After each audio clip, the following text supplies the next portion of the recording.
우리가 때로는 마음의 침체, 영적인 침체, 삶의 침체가 올 때가 있습니다. 신앙생활 잘하던 사람이 성경 읽기도 싫고 기도하기도 싫고 예배를 드려도 감격이 없을 때가 있습니다. 사람 만나는 것도 싫고 무기력하고 몸이 나른하고 활력이 없어집니다. 무력감에 사로잡히고 하나님에 대한 사랑이 식어집니다. 이런 영적 침체에 빠졌을 때 우리는 어떻게 이겨낼 수 있을까요?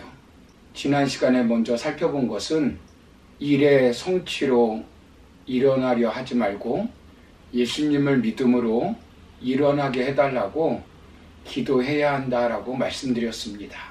오늘 두 번째로 살펴볼 것은 나 혼자라는 생각을 버리고 하나님과 하나님의 사람이 있다는 것을 믿고 일어나야 합니다. 사람이 침체에 빠지는 이유 중에 하나는 나 혼자밖에 없다고 생각할 때입니다. 이 힘든 시기에 나를 도와주고 나와 함께하는 사람이 아무도 없다고 생각하는 것입니다. 본문 10절, 14절에서 엘리야는 거듭해서 오직 나만 남았거늘 이렇게 말씀합니다. 혼자 남았다는 것입니다. 그래서 현실을 도피하고 은둔 생활을 합니다. 이세벨과 바알 선지자, 아세라 선지자들이 주도하는 현실을 피하여 동굴로 숨어 들어갔습니다. 엘리야는 하나님이 주시는 천사표 음식물을 먹고 새의 힘을 얻어 호렙산에 갔는데도 그런 것입니다. 요즘 말로 하면 예수님을 믿고 교회를 갔는데도 그런 것입니다. 예수님을 믿어도 실제로 문제가 풀리지 않으면 영적 침체에서 일어나는 것은 쉽지가 않습니다. 하나님께서 강력한 은혜를 주시면 한두 번의 천사표 음식으로 해결될 수 있지만 인간의 마음이라는 것이 한번 마음 먹은 것은 쉽게 바뀌지 않습니다. 새벽기도 안 나간다고 다짐하고 봉사하지 않겠다고 다짐하고 직장에 나가지 않겠다고 다짐하고 이제 절교해버린다고 다짐하면 누가 뭐라 해도 쉽게 마음이 변하지 않습니다. 이때 하나님이 어떻게 합니까? 본문 9절 말씀을 보면 하나님의 말씀이 그에게 임합니다. 아무도 없는 굴에 자기 홀로 있었다고 생각했는데 하나님이 찾아오신 것입니다. 자기에게는 아무도 없었던 것 같은데 하나님이 함께 하시는 것입니다.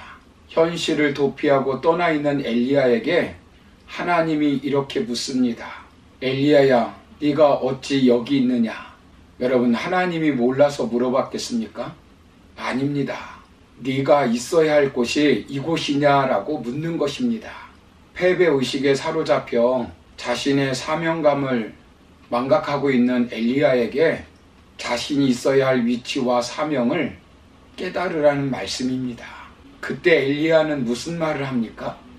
본문 10절 서두를 보시면 그가 대답하되 내가 만군의 하나님 여호와께 열심히 유별하오니라고 말합니다.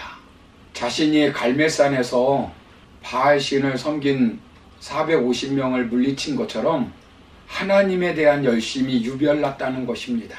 자기만 특별히 하나님을 잘 섬겼고 자기 백성들은 그렇게 하지 않았다는 것입니다. 그런데 아무도 알아주지 않는다는 것입니다. 하나님도 알아주지 않고 자신을 이렇게 방치했다는 것입니다.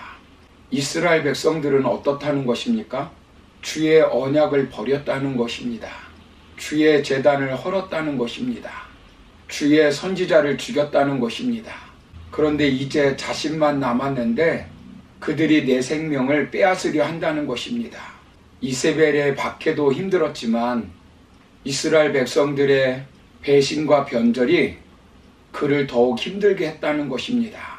하나님의 침묵도 힘들다는 것입니다. 그들은 갈멜산에서 능력이 나타날 때 엘리야를 환호하며 하나님을 여호와라고 외쳤지만 힘 앞에서 엘리야를 배척하고 하나님을 버렸다는 것입니다. 이제는 이세벨의 문제가 아니라 백성들이 그를 더욱 침체하게 만들고 우울하게 만들어 버린 것입니다. 그들을 위해서 살았는데 그들은 자신을 알아주지 않고 죽이려고 한다는 것입니다. 그래서 자신은 초라한 도망자 신세로 은둔 생활을 할 수밖에 없다는 것입니다. 자신 혼자만 남았다는 것입니다. 여러분, 우리가 살다가 우울증에 빠지고 침체에 빠지는 것은 이런 이유 때문입니다. 나 홀로 남아 일이 계획대로 되지 않기 때문에 나 홀로 남아 사람에게 인정받지 못하고 비난을 받기 때문에 침체되고 우울해지는 것입니다. 이때 하나님은 엘리야를 버리는 것이 아니라 엘리야를 찾아가서 내가 너와 함께 있다는 것을 말씀을 통해서 알려주시는 것입니다. 본문 11절 서두를 보시면 여호와께서 이르시되 너는 나가서 여호와 앞에서 산에 서라라고 말씀합니다. 하나님이 너와 함께 한다는 사실을 알게 하시겠다는 것입니다. 반복해서 나만 남았다고 말하는 엘리야에게 본문 15절에서는 이렇게 말씀합니다. 여호와께서 그에게 이르시되 너는 내 길을 돌이켜 광야를 통하여 다메섹에 가서 여기 동굴에 있지 말고 하나님께서 생명을 주시고 너를 통해 하고자 하는 사명의 땅으로 함께 가자는 것입니다. 그리고 그의 말에 하나님은 바알에게 무릎 꿇지 않은 자가 7,000명이 남아있다고 말합니다. 자신만 남은 것 같지만 하나님은 하나님의 사람들을 남겨놓고 일을 하십니다. 결국 하나님이 역사를 주관하신다는 것입니다.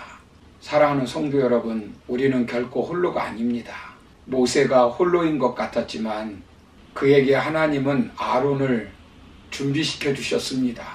비록 형이지만 비서처럼 그의 일을 도와줄 것이라고 말했습니다.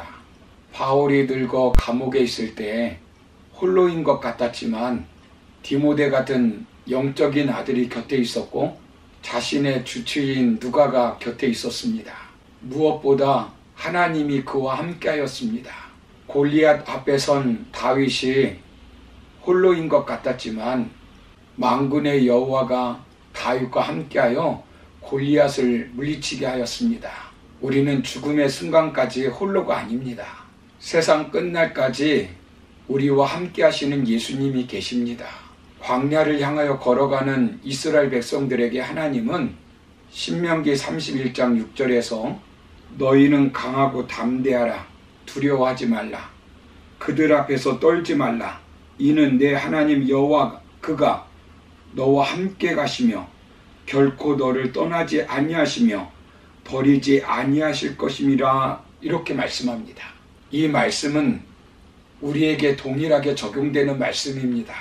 그러므로 우리가 살아갈 때 나만 혼자라고 생각하지 마시고 하나님과 하나님의 사람들이 있다는 사실을 믿고 영적 침체에 빠지지 말고 일어나 사명 감당하는 저와 여러분 되기를 주의 이름으로 축원합니다.